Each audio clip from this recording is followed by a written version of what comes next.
கணைய ஆரோக்கியத்திற்கு வரகும் திணையும் ஒரு மிகச்சிறந்த உணவுன்னு சொல்லுவோம்.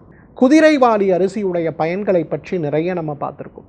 குதிரைவாலியை பொறுத்தவரையிலும் உடல் ஆரோக்கியத்தை மேம்படுத்த மட்டுமல்ல, சர்க்கரை நோயை குறைக்க மட்டுமல்ல, இன்சுலின் ரெசிஸ்டன்ஸ்ன்னு சொல்லக்கூடிய கணையத்திலிருந்து சுரக்கக்கூடிய அமிலங்களுடைய அளவு உடலுக்கு தேவையான அளவு இருந்தாலும் கூட உடலால் கிரகிக்க முடியாத சிரமங்களை மாற்றக்கூடிய மிகப்பெரிய ஒரு அருமருந்தாக குதிரைவாலி இருக்கிறத பார்க்கணும். யாரெல்லாம் குதிரைவாலியிலிருந்து தயார் செய்யக்கூடிய உணவுகளை சாப்பிடுகிறார்களோ, குறைந்தது காலை உணவாக சிற்றுண்டியாக குதிரைவாலியில் செய்யப்பட்ட தோசை இட்லி சார்ந்த உணவுகளை சாப்பிடுகிறார்களோ, சர்க்கரை நோயை பற்றியோ அல்லது கணைய புற்றுநோயை பற்றியோ அல்லது கணையத்தில் ஏற்படுகின்ற தொற்று நோய்களை பற்றியோ அல்லது கணையத்தில் ஏற்படுகின்ற கற்கள் சார்ந்த சிரமங்களை பற்றியோ அதிகம் கவலைப்பட தேவையில்லை. ஏற்கனவே இந்த நோய்கள் வந்திருந்தாலும் கூட குதிரைவாலி அரிசியை நாம் உணவாக சாப்பிடும்போது நம்முடைய ஆரோக்கியம் மேம்படுவதை மிகப்பெரிய அளவில் நாம் பார்க்க முடியும்.